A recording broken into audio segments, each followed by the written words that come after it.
I mean, hundreds of tours I've given, the adult children that usually at one point go, I'm moving in. And we laugh and we say, yeah, but not on the same floor where your dad's going to be or whatever. Like, you're going to need a little space, but they're like ready for that life of meals prepared and housekeeping and all that kind of stuff. Yeah.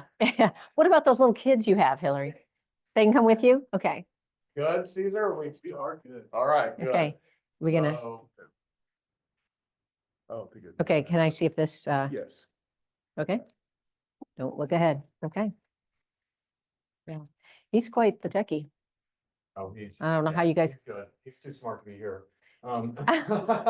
Shh. I think you don't want to say that out loud. Yeah, no. So, hey, everybody, let's get started. I want to introduce Amy Gonzales with Pass Law Firm. Amy is going to talk to us today about placement services that they provide. The Pass Law Firm does a whole lot of things. Wills, trust, elder law, obviously. They were actually a big help to one of my clients. I like to tell the story. Amy's heard me repeat it, but Terry gets a phone call one day. And it's like, oh no, this is what's going on. Mom had to go to she's in rehab now and she can't go back home and she'll end up in memory care. And my dad's at home and he's heartbroken and he wants to be with her. And they have a nice house over here in Meadowwood. He wants to be with her and, you know, what do we do? And how do we make it all work? In comes these guys. And they made us look great. And that's what we're always looking for. I tell when I ever refer somebody out, yeah, your first job is to take care of my client. Your second job is to make me look good. Yeah. So Yeah. Thanks, Tom. Thanks, Tom. Well, I am happy to be here today. And this isn't a talk that I've given yet, so you're kind of my guinea pig audience, but it is something that I feel very comfortable talking about because this has been my life for several years now. Just a little bit of background beyond what Tom said. I started out working for a home care company and then got into representing their home IV therapy division. And then we had home health and we had hospice and we had durable medical equipment. So anything and everything you could do in the home, I became very familiar with. This was in central Missouri. And we went from Kirksville to the Lake of the Ozarks, out to Sedalia, and I don't even know how far east. But anyway, loved it, learned so much about what you can do for someone when they want to stay in their home. And then I ended up going to the senior living world, and I worked in senior living for almost 10 years. And then 5 years into it, a community where I was working sold. And I decided not to go with the new company. And a friend of mine, who's a real estate broker, said, Amy, you've got to become a realtor. And I was like, I don't know. She said, no, you have to. So I got my real estate license for Missouri and Kansas, and it was during COVID. And that's when, you know, you list a house, and I didn't realize how odd it was that I'd have 17 offers in 24 days. And as a new realtor, you can only imagine, I was like, and I was telling Tom, there'd be things that I was going through that I would run by my broker and she would say, yeah, I've never experienced, or I was telling you, never experienced that one before. And I was thinking, wow, you know, and it's like anything, even in senior living, you think I think I've gone through everything that anybody could go through. No, there's always going to be something new, right?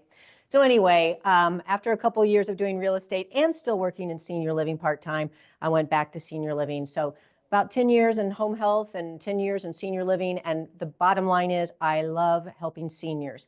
So Paz Law Firm said, you know what, we need some help with starting a placement company, or a placement service, I should say, within the company.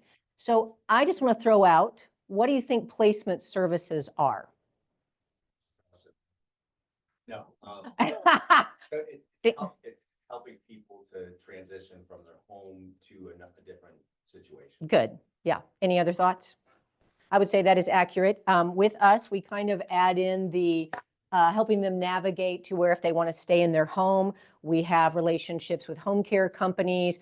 Like I mentioned, they could even have like home IV therapy. Maybe they need hospice, but they want to stay at home. So it's all those. But the majority of the people we've been helping, it's I've got to move to, I either want to move, I'm pretty healthy, but I can see the benefit of being in a community, or I really need to move. And usually it's pretty quickly when they've, you know, contacted us. So, okay, so why do we need this? The first why I'm going to tell you is the reason that PATHS wanted to start this program is they had worked with other placement companies. So there are other placement companies and they're great and I relied on them. And with some of those, they don't, I probably just hit this and made a noise. The client isn't paying for the service, the senior community is. Are you familiar with those type of companies? No. Okay, so let's say that I need to find a place for my dad. I could work with this company. They're going to work on my behalf. I'm not going to pay them, but the community is going to pay them. The problem with that is, although those are good, let's say there are 7 really good options for my dad, but that company only has contracts at 3 or 4. They're not going to take them to the other 2 or 3 that could really be the best option. So PATH said, we want our clients to know about all the best options. So our service is very reasonable and I get to walk through them with them through every step of this. And it's been great. So that's one reason. It's overwhelming and confusing, this whole process. It can be. I mean, I think of literally hundreds of people that I've helped, and there was one son. He was one of 6 kids, and his mom was moving from southern Missouri to the Kansas City area. She was leaving rehab, and he just knew he had to get her somewhere safe. And he sits down, and literally he's almost in tears. And I could tell he was a strong, smart businessman. And I kind of walked him through each thing. I said, there's no dumb questions. We answered everything. And then he got up and he goes, can I hug you? And I said, yes. And you could just tell it was like, ah. And I kind of remember that from buying my first house. You don't know what all these things mean, and it's sign this and sign this and sign this. But you guys are literally holding the hands of your client and walking them through each step so they're not overwhelmed. And that's what I'm doing with regard to placement services. So I like this. Everyone knows a senior adult who is or may be struggling with health-related needs. I've lived in the same house, I think 24 years. And right across the cul-de-sac is a gentleman who is now, I'm going to say middle to later 80s. And he was pretty spry when I moved in. And I watch him and we talk occasionally. But now he's to the point where he doesn't see very well. He uses a cane to go to the end of the driveway. And his family knows what I do. And, hopefully I'll be able to help him. But whether they're your client or your neighbor, there's always somebody that's going to need this type of help. So these are the things that people are usually saying. I need to make sure that my mom is safe, which for me, I'm always digging in and going, now what is safe? Does that mean they need grab bars in the bathroom, or safe because I want to make sure somebody's got their eyes on them in a place that's got 24-hour care? They need transportation, get to doctor's appointments, groceries, stores, that sort of thing. I think the number one thing that senior living gives is socialization. I think we all realized during COVID and being, hunkered down in our houses, how much we need people. And there's a story of a gentleman who moved into the assisted living where I worked in the last community. And the daughter said, I'm going to tell you right now, my dad is not going to come out for meals. He's not going to come out for activities. He's become very, what's the word I'm looking for? Just, he was isolated and that's how he's living. And I said, okay. Well, the director of nurses and the medical team were like, hey, it's lunchtime, come on. It wasn't even an option. Within a month, he's out all the time on his own. His daughter comes to visit from the East Coast, and she said, with tears in her eyes, she goes, I haven't seen my dad like this in 10 years. And the husband said, I think it's been longer than that. And she just felt like she had her dad back. And I think it was the best medicine was just other people. So that's a big one. Obviously, meals and medication reminders can be the most basic things. Okay, so again, every senior adult has unique needs and navigating can be complex. And then sometimes you're planning for a spouse as well, just kind of like the story Tom was sharing. Sometimes the spouse is coming along, sometimes they're staying at home. Sometimes they need Medicaid planning to get coverage of the long-term care costs for the one that needs it so that you can protect the assets for the one that's going to stay at home, which, by the way, talk about the confusion of different, fields. We call the one that stays at home the community spouse. But in my mind, the other one's going to a community. So you just have to figure it out. But anyway, it can be complex. I met with a family recently and the son said, okay, I need the community to be in this part of the city. My dad's going to probably need assisted living. My mom definitely needs memory care. We'd like a piano because she plays. She needs an outdoor spot so she can at least have a pot to plant things in. And so you're writing down all the things, like your all's world, right? And anyway, it's fun and it's exciting. So, all right. This was just a little fun thing I wanted to add. we know this, the senior living world is like playing a game of guess the acronym, which you guys have your own. And I was looking up some of the real estate ones that I remembered. Of course, it's like, we're going to put this on MLS. And people are like, what's that? Right? Or NAR. You work with, I mean, you're part of that. Okay, now you're going to have to pay your HOA dues. People are like, what is that? When you're, first starting out, FSBO, right? And it's an FHA loan. Just all the things that you say because it's common knowledge to you. Well, the senior living world has it too. But before I tell you some of the senior living world ones, I thought this was really kind of funny. This popped up today and I thought, I just have to share because it's fun. And you may have seen this in the past. Senior citizen texting code. So you know how we have all the like BTW, by the way? This is what senior citizens, you're going to want to write this down. Just kidding. LOL, little old lady. BFF, best friend fell. ATD, at the doctor's. BTW, bring the wheelchair. CBM, covered by Medicaid. FWIW, forgot where I was. Can we all relate? OMSG, oh my, sorry, gas. And BYOT, bring your own teeth. Those are my favorites. I thought I have to share that. Okay, so now here are some of the acronyms from the senior living world. Who knows what some of these stand for? IL? Good. Ding, ding, ding. Oh, wait, back. AL? Good. MC? Good one, but in this case, it's memory care. Okay. LTC and SNF? Good. And I really don't like the F word, facility, but that's, yeah, it's good. It's really good, but they still use, oh, he's going to a sniff. And I'll just tell you, since I know some of you are licensed Missouri and Kansas, it's one of these things that people go, yeah, he's going to the sniff or he's going to the long-term care. Sometimes they mean rehab and sometimes they actually mean nursing home. It's a little different on the Missouri side. So you just don't feel afraid to say, is it rehab? Is it long-term care? Where is he going? Or, if you want to know. And then LTAC. Anybody know what that one is? Close, really close. I'll tell you on the next screen, make you wonder here in a minute. And then rehab obviously is not an acronym, it's just a shortened word for rehabilitation. But a lot of people go to rehab after they've been in the hospital. They broke their hip, now they're going to go to rehab for a certain amount of days. And then if they can't go home, this is where they're going to senior living. Realtors go to rehab, but it has nothing Okay. Okay, so you're right on all of these. LTAC is a long-term acute care hospital. And I'm actually working with a family right now. Their dad had a vein replacement. It was very serious. He was in the hospital. He's not even strong enough to go to long-term care. So they've sent him to a long-term acute care hospital so that he can get stronger, then hopefully go to long-term care rehab or, and then, yeah, go in. It's really for high need patients. ADC, adult daycare. So I can't tell you the number of people I've helped where one has the cognitive impairment. It's dementia, it's Alzheimer's, and it's harder when the wife is the one taking care of the spouse because, they made a commitment and they're going to help them through the end of life, but it gets exhausting emotionally and physically.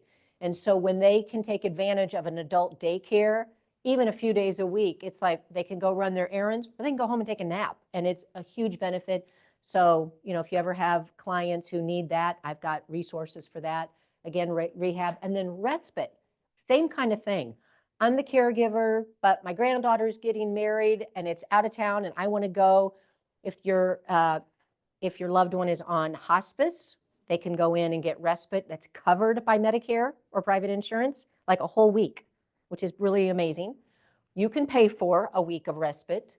There's a lot of different ways to do it, but it's just really great that there are places that will do that. It's a little more costly, but sometimes you need it. And it's a tryout. Working right now with a family, the dad's going to stay at home. The mom needs to go in. And so the dad's been like, I don't know. And I said to the son, let's look for some respites. Let's do a tryout. Everybody likes that. Okay, I don't know if that's in your way there, but can you read that? The alphabet soup of senior living. So ADLs, anybody know what that one is? Very good. So activities of daily living are going to be like, does the person need help ambulating, getting up, transferring? Do they need help being fed? Help with personal hygiene? Are they incontinent? Can they go to the bathroom on their own, or do they need help with all of that? It's important to know how somebody does on their ADLs so that you can determine, yeah, they can handle all those beautifully. Well, then they're appropriate perhaps for independent living. If they need help with 2 or 3 of their ADLs, then their long-term care insurance may kick in. That's what they're going to look for before they'll start paying through that. Or you guys work with veterans. There's benefits for veterans. One's called the aid and attendance, not to give you too much information, but there's some criteria in order to be paid. One is I served during wartime, and do I need help with my ADLs? So I'm just sharing this as an overview so you're like, I've heard of that. Yeah. Doesn't that, aren't the, like the surviving spouse also eligible for this? Yes, Okay. yes. I had a lady, Yeah. she lived to be 101, you knew her, at the Gardens. And the only reason that she was able to live in the community where I was is because she got the VA benefit from her husband. Yeah, which was great. Okay, LOC. Any guess?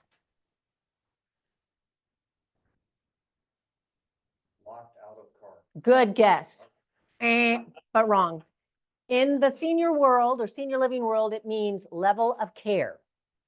So you're going to help your grandma move into assisted living, and they're going to tell you it's this much per month, okay? And that's going to cover the apartment, her utilities, her meals, transportation, blah, blah, blah, plus level of care. And you're like, what's that?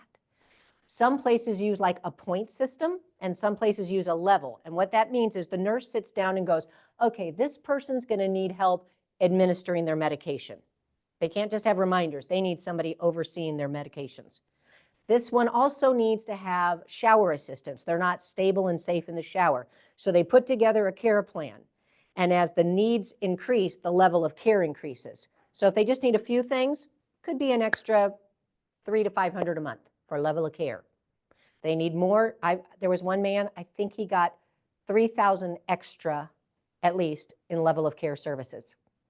But if you don't want to move, you can keep adding on the care and stay. But anyway, they'll just say LOC or level of care. So I know you can't remember all this, but at least you're like, I've heard of that. I know what you're talking about. Well, once they tell you what the price is, you go, well, what about level of care? They'll really think you know what you're talking about.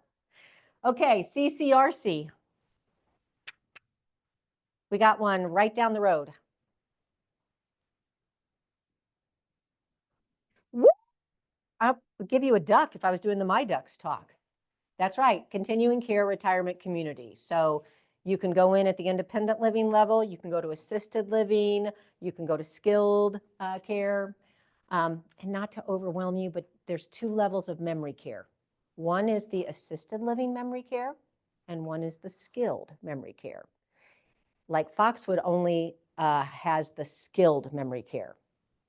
The place where I worked was the assisted living level. So probably more information than you need, but even the assisted living, if you move in at the lower level of care and you age, if at all possible, they're going to try to keep that person through end of life. It's not good to move them again, and they can hopefully, handle all the care.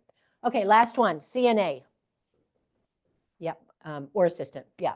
Certified nursing aide, certified nursing assistant. And again, some of these things are called different things in different states, but for the most purposes, CNA is going to be something you hear about a lot. Yes. Feel free to ask a question. So you talked about facilities that try to help people to keep them in the same. Yes. So Yes. Yes. How common is that for a facility to go from, let's say, just assisted living and all the way through hospice? To stay at the assisted living level? Actually, I think that happens fairly often. Yeah. The last 5 years, I was in an assisted living, memory care, and independent living, 2 communities, same company. So I got to experience it in 2 different places. And yes, they would typically stay in assisted living. There's really only a few reasons why somebody would have to move into long-term care for the end of their life. One is they can no longer get up without a mechanical lift, and those aren't in assisted living. They just don't do that. Now they need to be fed through a tube. That's beyond the assisted living level. If somebody's in hospice, of course, I They- mean, that's already a massive increase in level of care. That's but you right. Also have hospice coming in to That's right. augment services. That's exactly right. And so they're doing that more and more now. More and more all the time. And the family doesn't want to move them. This is their home. So whatever they can add on to keep the person safe. And so, yeah, we did it a lot. Yeah. Yeah. Really love that. Both of my parents were on hospice. And like I said, I worked in hospice. And so I've seen it from both sides. And it's a great service, of course. Okay. This is one of my favorite questions. Are home care and home health the same thing? Why? What's the difference? So healthcare would be the services of activities of daily living that you talked about earlier. And then my understanding is home healthcare would need to be, do I need an injection? Do I need wound care? Do I need some other things? So the home care stops at whenever we start intruding into the body or treating medical conditions. I think that's really pretty good. Better than most. I mean, Okay. really, that's good. Okay, all right. Well, people just use these interchangeably all the time. And I just want to let you know that that is not the case. So when I started in the home services, I'll say, it was home care. Sometimes they call it private duty. So it's that person that says, I really do want to stay at home, but I just need someone to come in and drive me to appointments or to fix some meals or set up my med box or, remind me to take meds or whatever the need is. And maybe you only need a few hours of help a week, or you want to stay at home and you can't do it without that. There are companies that obviously provide 24-hour care. I can only tell you that is very, very expensive. If you're independently wealthy, you can do that for a while, but not many people can. So that is home care. We have Non-licensed, if that helps you. Go ahead. We have in Texas, and he refuses to go, and the wife complains every month when she writes that $18,000 check. Oh yeah, here I don't know where in Texas he is, but it's round the clock or just? Yeah, here it's going to be upwards of 30 to 40,000 a month. Yeah, wow. I mean, it's shocking. Yeah. You guys, we had a couple in the last community where I worked, which is very affluent, in the independent living, beautiful 2-bedroom apartment. He really needed memory care, but they might have been okay in assisted living together. She didn't want to leave her independent living apartment. And somehow, some way, she paid for 24-hour care for him so that they could stay where they were. And if you can't take it with you, right? I mean, she loved it. Okay, so home care, non-licensed usually. You can have some license if you want to, but they're still going to pay privately or through the long-term care insurance. And then home health are the licensed people. Nurses, physical therapists, occupational therapists, speech therapists, and that is covered by Medicare or private insurance. And it's visits. So they're going to come out, they're going to do the therapy with you, and then they're gone. Whereas the home care, they can come for as short as an hour, but you're going to pay if you're only having them come for an hour. Usually they like blocks of 4 hours or more. So I hope that clears it up. You can correct people now moving forward. I know you think that's what that is, but here's what it really is. Yeah. Okay. Just did a little research on what costs are in the Kansas City metro. And I'm talking Olathe to Warrensburg. One of these places is in Warrensburg, and it's changing all the time. And I know you're going to be shocked on the memory care, but I'll tell you more about that. Okay. So for a 1-bedroom independent living, the lowest I have been able to find is $1,975 a month, which is amazing. And that may include like 1 meal a day, have some activities, maybe transportation, maybe not, all the way up to, I know of a 2-bedroom that's $9,260, and that's for 1 resident. Wow, a month. Okay. Assisted living, you see the price, all the way up to $9,165 for a 2-bedroom plus LOC, which is awesome. Memory care, $6,000 for a studio. Some places that includes the level of care. Some places say, well, there's an add-on for level of care. It's better if it's the all-inclusive. Just makes it easier for everyone. And I just learned of a 2-bedroom memory care, and this was from a friend of mine whose mother-in-law was just placed there. It's $18,000 a month, and they're waiting for a 1-bedroom so that they can pay less. But can you imagine? Yeah, and that is all-inclusive, by the way. And then I changed this slide this morning. Long-term care. I know of a place in Independence that's a little over 6,000. Met with a family yesterday. They have a place in Warrensburg where they're hoping to send their dad. We checked, they were right, $5,000 a month. The lowest I've ever seen, but all the way up to 12,400 plus a month. Yes. Did you do any research into residential assisted living? I have worked with them. I didn't, they could fall under assisted living. I know it's not quite the same, but I'm trying to think of the prices. They start with a B, the ones I've been talking to. Oh gosh, anybody? Anyway, I know what you're talking about. They're kind of more like houses. They're somebody that lives in them. Yeah. I do know, and not to make this overwhelming, they are one of the few places on the Missouri side that will work with Medicaid for those residents. It's much more common on the Kansas side for Medicaid to cover some of the costs at the assisted living level. I've only found 2 places in the Kansas City area that will do that at the assisted living level. Does that make sense? But long-term care, yes, Medicaid. For the ones that take the, well, so the Medicaid, it's called HCBS. How about another acronym? Home and Community-Based Services.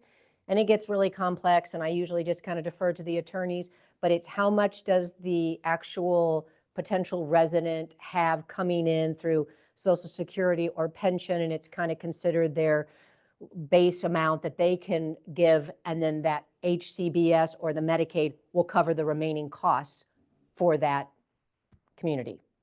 That makes sense? Yes, and if you were to throw residential assisted living in there, I know, what would you venture to say is a monthly? It's going to be closer to the lower IL. So yeah, because they don't have a nurse on site, they have a nurse that oversees the care and they're making visits, but there's not always a nurse on site. So And so it's kind of between IL and AL. And to be honest with you, there's some independent livings that I call IL plus, and people do commonly say that. And it's an independent living community, but there are optional additional services. Could be bathing assistance, med management, that sort of thing. And that's how those residential care facilities, as he's talking about, they kind of are. So, does that help? Yes. Okay. All right. There's always additional costs, you know, community fees are kind of like a one-time HOA, and it's going to cover, you know, the grounds that need to be kept up, the vehicles, all those type of things. You can have monthly rental in a community like Foxwood offers, but they also offer the entry fee option. So entry fee is kind of like a buy-in. Some places you're going to give, I'm trying to think what it is at Foxwood.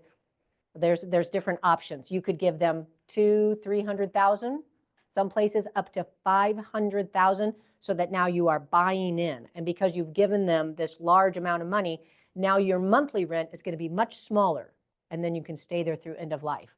Or you can pay a community fee, which can be as small as $1,500 one time, up to $7,000. That's one of the community fees I'm aware of. And then you pay your monthly rent, which is higher than the entry level places. That kind of makes sense? So Foxwood offers both. They look at someone's financial situation and determine what's going to be the best. Yeah. So are you, at that point, let's just say I do the buy-in fee and I need to go into independent living. And then aren't I guaranteed placement if I need the next level of care, if I go from independent to assisted, and then I need to go from assisted to memory? So I love that. They guarantee. You still have to be able to pay for the next. You have to be. Yeah, because there's another place I was working with, and I had to really dig in because that's not my background. My background is community fee and monthly. Yeah. So it's been a little learning curve for me. And when it was, yes, you're guaranteed to get the option, but you still have to pay. Right. whatever that next cost is. Well, I think, but the sales point on that is, you know, I talk about this a lot, but we have a big wave of people coming that are gonna need it over the next 20 years. Yes. And basically, the common conversation out there is we don't have enough places for them. Mhm. Right? Mhm. And so if I'm guaranteed, so if I can do a buy-in fee at Foxwood Mhm. and know that, okay, I'm here and I'm, you know, I still gotta pay. I've never quite understood it. Now, also on that buy-in fee, that can be refundable in a lot of cases too. Yes, right? up to a certain amount. They had like 3 or 4 different options, and I went over it several times with one of their sales counselors. Okay. They also do give a discount. So once you need the long-term care, they're going to give you a discount, but it wasn't a lot. Yeah. Sorry to It say, was- like 10%. Right. And we kind of, had to really go dig into, this person is 89, our Yeah. mutual. Yeah. I think he's like 89. Well, is it really worth it for him to put down this amount of money for the rest of his life when we don't really know? It's not going to be financially feasible. But yeah, so, and they're all different. All the ones I've sat down with, well, we're going to give you this kind of discount when you need long-term care, and we're going to do this. And yes, you get this kind of refund if you do this option. We're going to give 50% back, which always kind of makes me laugh. Really, they're not getting the 50% back. It's going to their family. So is that what you want to do? Or do you want to use the money now to be in the place that you really want to be? So, yeah. And then just really quickly, people forget to ask, oh, the husband's coming, and you know what? He's going to be an extra $1,000 a month to cover his meals and everything else. So that's where it kind of starts to add up. Oh, I'd like extra storage. Well, that's this much a month. Oh, transportation. We're going to give you 4 transports a month. Oh, but I need more of those because I'm going for treatment at KU Med. Okay, well, that's going to be $25 each trip. You just got to, there's a lot that's all inclusive, but there's a lot of extras that you can do. Some places offer you 2 meals a day. Maybe you want to buy that extra meal.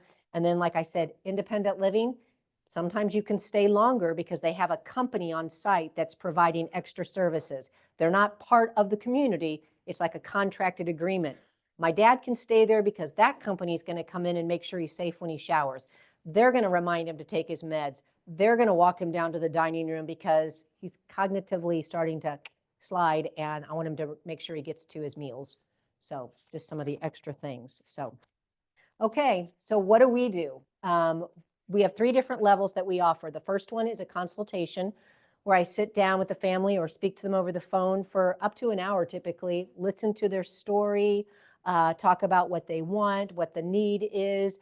I provide them with a really comprehensive resource list of all these acronyms and a lot more, just so they feel like I'm kind of armed with some knowledge now. If I'm going to tackle this on my own, well, I know what these things mean. I know what to ask for, what's hospice, who pays for it. I mean, you name it. What are the cognitive tests they typically do for people, all that.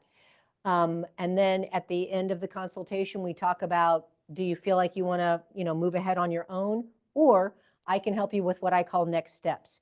You've told me what you want and what you need. I will contact up to 5 communities for you. I'll find out if they have availability, what are the costs, who's the contact person, all that information for you, and supply it to you. And for a lot of adult kids who are working or out of town, it's like, wow, that is such a help. So I know now who I need to, contact. Or the last one is I'm going to tour with you up to 4 communities. So we've narrowed it down. These are the 3 or 4 you really like, and I'm going to go with you. And we're going to talk. We're going to, what questions didn't I think you asked that you should have? We go over, what you liked and didn't like about that one. And usually they can tell pretty early on what the places they feel good about. You see the residents interacting. And so I'm helping a daughter. She called me yesterday, and she lives in Florida, and her dad lives in North Kansas City, and he's at an independent living community. And he was just diagnosed with vascular dementia. And the independent living has said, you have 1 month to move him.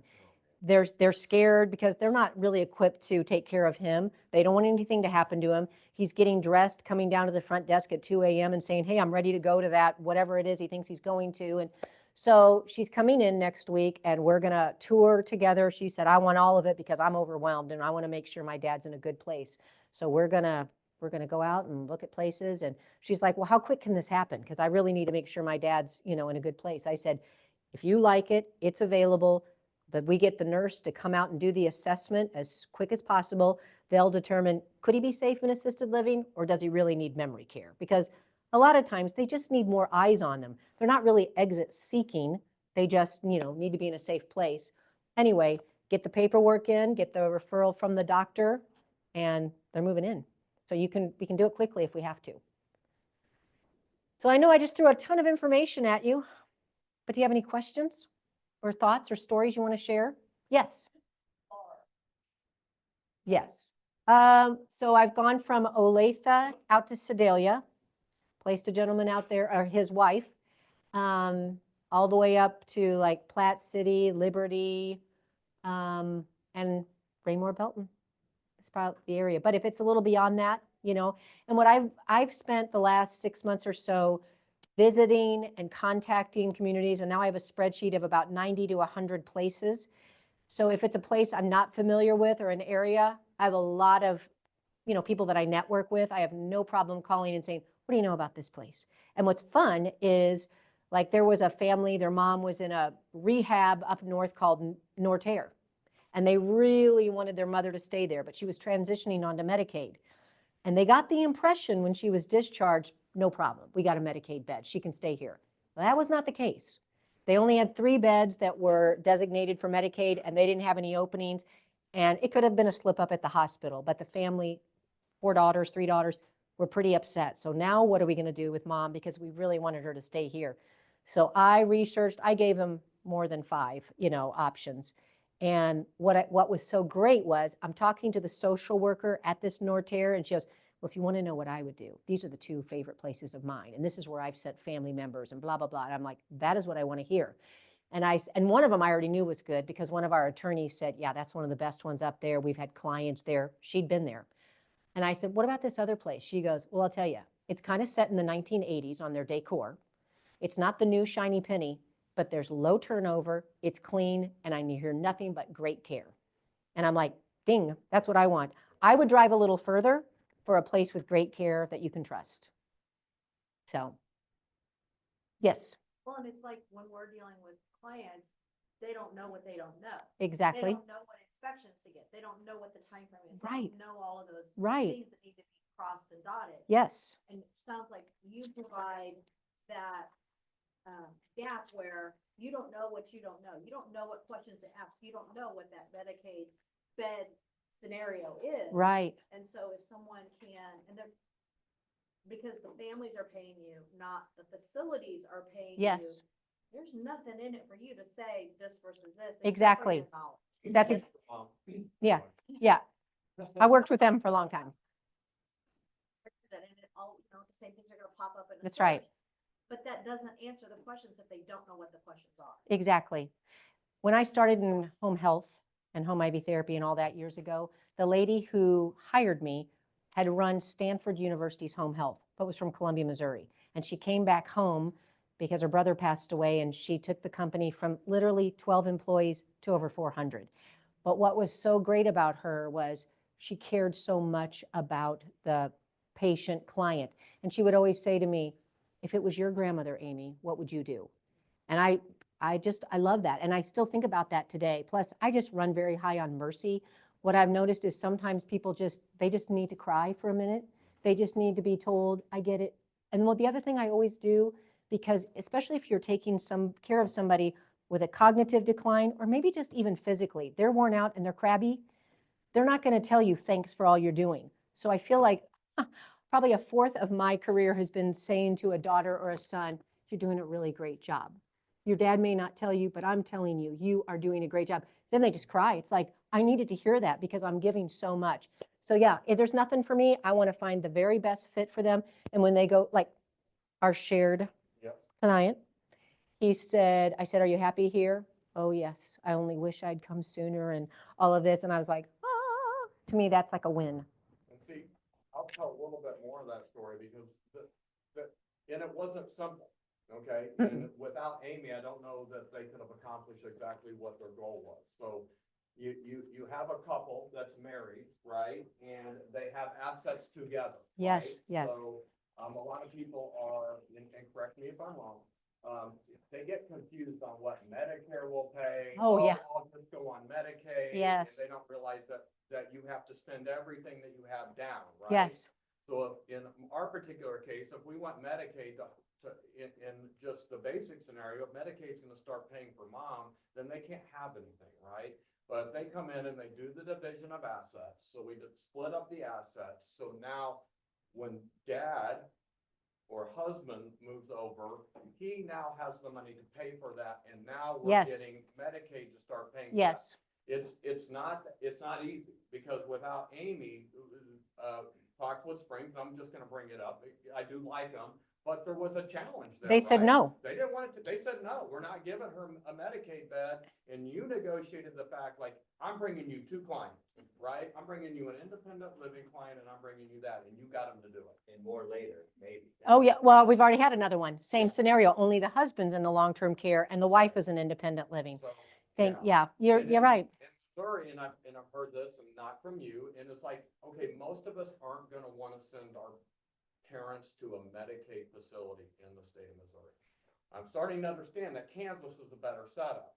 So my question is if I'm an older person living in Missouri, Yeah. am I better off to move to Kansas at some point when it comes to long-term care? You might, the thing is you might, but Okay. here's what I've also learned is there are some that are really pretty decent. They take Medicaid, maybe they only have so many designated Medicaid beds. Can you go and pay, private pay for a little while? They're gonna wanna keep you and then transition you over to Medicaid. That's one option. You know, you just have to tour them and, Raise their hand and say, we have Medicaid beds. It's Right. Like they keep it in their back pocket. kind of, right? and they don't want the Medicaid pending, what'd you say? Yes, Okay. but they're not gonna take somebody from off the street, so to speak, with Medicaid. That's right. My experience, if it's not been recent, was that Medicaid, if someone was a Medicaid resident, they were not getting the same level of kind of care, quality of care that Medicare or private pay would get. Yeah. So first off, what you just said is something also that's really common and it's in my resource list. People go, oh, well, my dad's got Medicare. Like Medicare is going to pay for his senior living. No, don't be confused. Medicare pays for home health. They pay for outpatient therapy and rehab. And those are really about the only things, I guess, some medications, but they're not going to pay for your senior living. It doesn't pay for your long-term care, none of that. So that's Medicare, first off. Medicaid is through the state. And I can't remember what else you just kind of, did you ask me? Private pay. Yeah, well, yeah, private pay is private pay. And really, what you just said, there's a couple places I know that do not take Medicaid, and they are going to be pricey, and they are going to be really great. But unless you are really fairly wealthy or have great long-term care insurance, which in my last community, I had these people who were like, you know, I got this policy in 1984 and I wasn't really sure if I was ever going to use it, but I think it's time. And you're like, wow. I mean, was it, and they go, they don't even make these anymore. Sure enough, our business office manager would say, yeah, I've talked to the company, these don't even exist, but it was going to pay their, you know, 9,000-10,000 a month for, you know, two people. Yeah. It's major. Yeah, so what he was saying, so Medicaid pending, it takes a minute, as that new expression, to get the Medicaid approved, right? There's a lot of pieces that have to happen. You have to ask Yeah. Because it's the time period that you get, you have to have assets moved at least a certain amount of time before you can. Before you're approved, right. And so what I'm learning, and again, I'm not a lawyer, I don't play one on TV, but our attorneys do this all the time. And from what I understand, just to brag on them, they have more experience than a lot of these. There are other offices, they don't really specialize in doing the Medicaid application. It's complex, but they're really good at going, okay, it's cost this much and we're going to do this and this is the best thing for you. And I'll give you an example. I helped place a client out in Concordia. So is that further than Sedalia? I don't know, but same distance. She's only 56 years old. She's in a wheelchair. She was paying for private home care. Long story short, because of her age, she qualified for a special needs trust that our attorney set up for her. She has a handicap accessible van that can now be maintained through this trust, but Medicaid is paying for her room. And also cool, when we talked to that community, they said, you know, it's always a shared room with another person if you're on Medicaid. You don't get a private room. Oh, but they wanted her. We'll give it to you for, we'll give you a private room because they wanted to up their occupancy. And they were going to like start charging her. She goes, wait a minute, weren't you going to just give me that? Oh yeah, you're right, we will. And they decided to honor it. But yeah, back to this one little client, when we were talking to Foxwood, they didn't want another Medicaid pending because they have to wait a while for the payments to start coming in through Medicaid. And having been an executive director of an independent living, I have said to the attorneys, I kind of get that. They got to pay to keep the lights on. They have to pay the caregivers. They can't just always be waiting for these, payments to start coming in. And so it was no. And I said to the admissions guy, but what if, and I brought in the other client, and he goes, okay, hold on. And he literally walks away, goes and talks to the executive director or the administrator, and he goes, he said yes. And I was like, if you don't ask, the answer's already no. Right. So now yeah, exactly. Virago or whatever that thing is, right? Not Virago, whatever that is. Travago, yeah. So anyway, yeah, now we've placed 2 couples there, and they've done a great job, and I'm pretty happy with them. So anyway, I hope this has been helpful. I hope it hasn't been a tsunami of information, but at least now you know a little bit more. And I just, how do I point this? There you So go. what I love about this is that it's really a good, because one of the things that we run into is like the conversation is, man, we're just really worried about mom staying at home. Mhm. And, but we don't know what to do. We don't know how much it's gonna cost, and we don't, this is it, right? So our shared client, at the end of the day, I'm selling the home, right? So that's it. But I'm doing more than just the typical real estate agent. I'm involved a little bit more, You're whatever. providing massive Massive value to it to get it, but at the end of the deal, there's my carrot, right? Is I get to sell the home. Right. And it's so fulfilling. Yes. And when you help solve a major problem, Yeah. and Carrie can attest, they were, her original contact, and it was just like, they went, when the first time we met with them, it was like, we have no clue. They were so caught up and we have this many days to do this and how we're gonna do this and this. And then 3 days later, after they talked with Rusty and with Amy, they were whole different people. Yeah, we got this. Yeah. So, Yeah. so, Thank you, Tom. yeah, It was yeah. good. And again, I just want to point out, without Amy, I don't feel like, they would have accomplished what they were able to do on their own with Right. getting them in together at Foxwood. Right? I love that, because commissions are nice, Right. We like our commissions, but ultimately, at the end of decades, that's gonna be empty. You're gonna feel empty now, Mhm. and so we have to find, what really makes my heart come alive. Yes. And if we can help people like this, Yes. or whatever, avenue, whatever our specialty is, whatever we like to do, if we can help people with those skills, then the commission is extra sweet. Oh, That's right. It does, yeah. Service first. Yeah, Right. it's And of perfect. course, if you've helped them and they're thankful, they're going to tell other people, which is what we're all trying to do. I'm just trying to get the word out about what we're offering. And so if you have a client now that you're thinking, wow, you could be helping the adult children, but then they just mention, my mom's she's not even your, client. But, you can bring up the conversation. I brought some little cards. They're just really simple, kind of just gives you an overview of placement and then those 3 steps that I talked about. All right.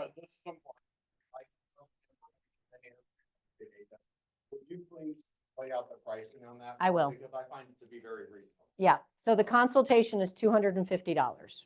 And that may be all they need, but hopefully they, can see the benefit of the next step. The next step is another 1,000. So $1,250 for, I'm going to meet with you for an hour and I'm going to do all the research on up to 5 communities. And then the full thing is 2,500. So the next one is an additional 1,025. So if you want all of it, it's 2,500. And I'm going to walk you through each step until you've signed your contract and you're moving in. And then when they need help with other services like the Medicaid or whatever, then I'm referring them over or working with our attorneys to get all their needs met, like our clients. So that's that. Awesome. Yep. Yes, this is Hillary. She's our marketing manager.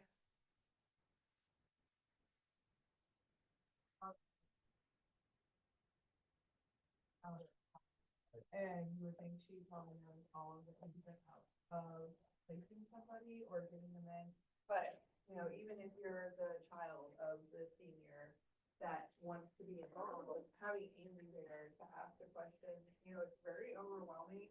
And ultimately, the community does want to fill their Yes. quota.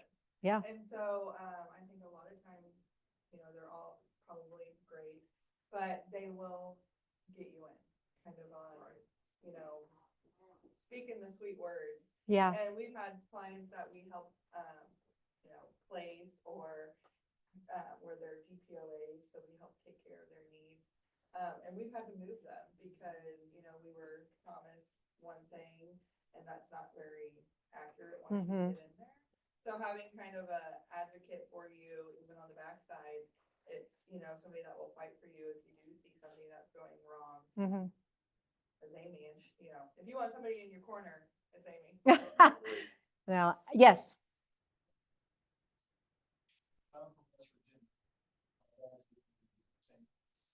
Out in West Virginia.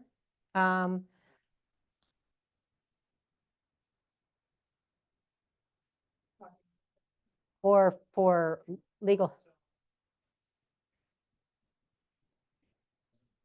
Oh, wow. Yeah. Uh-huh. So besides the vertigo, can I ask what he's dealing with in a few sentences? Okay. And he was living by himself in a house? Okay. Okay. Yeah. My suggestion, knowing very little about him, is if you could find an independent living community, you would be surprised at how well he would thrive and how well he would do with just that extra socialization. You said it's your niece who lives next door? Your sister. It's still different than you have somebody next door or somebody to sit at meals with.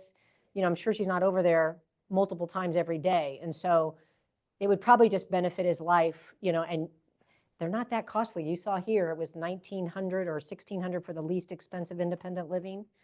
That's, yeah, oh yeah. Oh yeah, boy.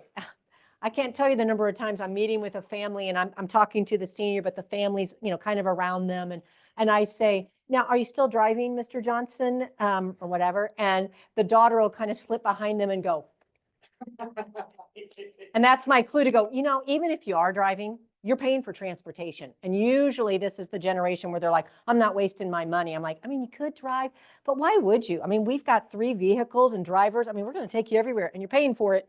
And then it's kind of, I'm always an advocate for, they better feel like they're in the front seat of, you know, the driver, so to speak. Let it be their decision, kind of like that old, my big fat Greek wedding, you know, he is the head, but I am the neck and I can turn it, you know, make them feel like they are large and in charge, you know. Yeah, I'm telling you, please pass along that advice. It's got to be kind of like dad's idea. Maybe it's a tryout or, you know, we don't know. Even I'm really kind of a proponent of it's not forever. And if you don't have to sell his house, hey, dad, this could be like a step down from rehab. You with me? So much more palatable to the brain. I'm not like, I have families that go, no, dad, we're selling your house and you're never going back there. Well, gee, that's really motivating to want to move on to the next chapter.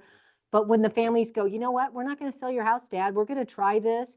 You won't really know what it's like until you try it, and we want it to be your decision. So let's do it. It might be a little costly up front with that community fee, but really it's worth it because once they're in there, I wouldn't bring it back up. How are you liking it? Do you want to stay? No, don't even bring it up.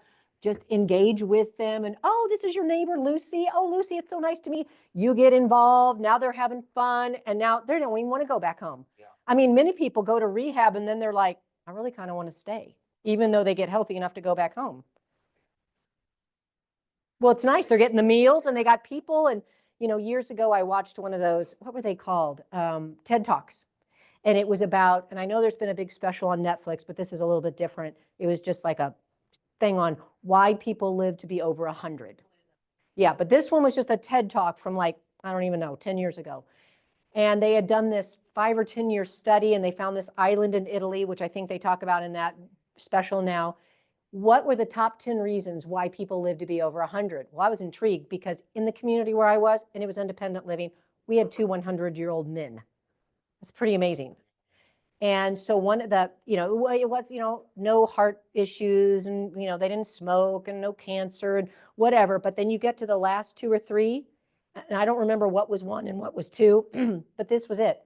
1, you had somebody you could call in the middle of the night that you knew would come and help you. Please, that is amazing that some people feel like there's nobody I can call.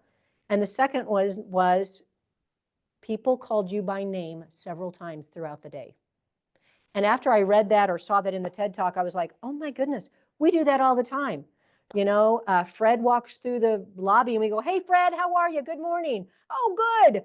They're hearing their name and someone's talking to them. And it's just the smallest things that mean so much. But if it can be their idea, and always err on the side of, can they be safe at this level? Because they will rise up to that level. But if you put them in the level where they really don't have to be, they're going to kind of give up. And if I can use your grandmother as an example, she has some cognitive issues, but she is really doing well and is very successful in assisted living. Some person might say she needs memory care. I'm always of the proponent, especially if there's an assisted living and memory care in the same building. Could we try it in assisted living? Could they be okay there? And if not, then maybe it's time to go to memory care. But don't discount the benefits of memory care because there's a lot more engagement a lot of times too. They're smaller, you step out and there's action going on. And for some people, they need that. So please. We help place anybody, so if you're independent, Medicaid, they're all of them. all Right. levels. Traditional placement company, so you're not paying, or your client is not paying that upfront cost as they would with us. They are also not placing in independent living, and they do not help with Medicaid. So the Or bigger- long-term care. They will not get paid for long-term care. Yeah, so they're like don't sell the house, you put in all this work, you staged it, you got photos, you did the marketing, and then they take it off the market. That's the same as these other type placement companies, why they want to have those contracts and those connections and to get them to move in there. And we actually know of a story which was kind of sad of a client who really did need long-term care and probably needed to transition onto Medicaid. But the placement company worked hard and convinced them to go into assisted living. And of course, that was going to use all their money and wasn't really, they still are going to have to move again because it really wasn't a safe long-term situation. So anyway. But that, I don't know if your dad was looking for independent living but there are those companies in other states that do placement that maybe can help him with that. Yeah. This is just Right, just kind of keeping it in mind. being proactive. Yeah. Oh, boy. No, the place where I worked, it has a great reputation. And I mean, if you wanted to move your loved one into assisted living, it could be 1.5 years. And they can't wait that long. A lot of times people will move them into independent living, pay for those extra services I was talking about. And now they're on the short list because if they're already our resident, they already supersede all the people on the outside who are on the wait list. So there's 2 wait lists. So some people are like, I don't care, we're getting in. We're going to independent living, we're paying for extra services. So anyway. Southern. Like more southern from where we are right now? Or You said you kind of framework we out. do, You have an area in mind? Yeah. Well, what about Butler? Do you service that? Oh, yeah. we could. I'm not familiar with places in Butler, but I could. We had a gentleman who was living with his niece in the Clinton area, and I am familiar with the community there, and I ended up talking to some of the people that I knew there to see if this might be an option. She ended up moving him more Belton area because he knew somebody at another community. But the point is I will dig in and talk to anybody and find out what's best. And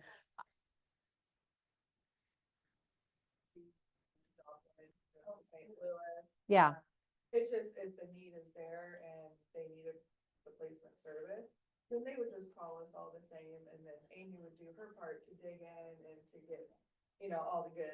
I check the reviews on Google. I mean, when I'm giving the family the feedback, I'm saying this one has so many reviews and this is what their score is and this is what I'm hearing. And, was the last review 3 years ago? People will say, what about this place, Amy? And I go, I haven't been in it for a couple of years. I mean, there's so many, you can't go to all of them. They change ownership and whoever's in charge. What I've learned is whoever is at the top and is running it, are they patient and resident focused? Or are they like staying in their, office and not getting involved and not really thinking about the resident, sorry to say. So you're only as good as the person who's running it. I don't care about the building. Clean is good, but good care is the best. So, well, you're welcome. If you guys think of anybody, please take a card to share with them. And I'm always happy to talk to them. And thanks for letting me come.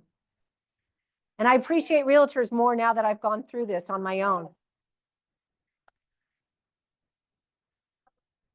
Yeah. Hi, David. Nice to meet you. Oh. Yeah. Yeah. Oh, wow. Yeah. So purchase a wood Uh-huh. area and do a residential system. Okay, so like, are you familiar with Care Haven Homes? No. So you should look them up. Now, they do just memory care, Yeah. but they have them in Leawood and Overland Park, Care Haven Homes. Love them. But it's memory care. But yes, you drive right by it and not even know, and they're beautiful. I love that. Yes. So I'm gonna actually purchase a home in a neighborhood Okay, yeah. and so I'm just getting started. Mhm. This, but I this is don't wanna, just like, put dovetailing something in that everything I Yes. love. Yes. And I would always an option down and talk. Yeah, absolutely. Take my card. And then if you have one, I'd love to have it, your Yeah, card. okay. So did you live in the Tampa area? I did for a long time. My parents were residents in Clearwater for 25 winters. Okay, I get that. Yeah. They were snowbirds. And my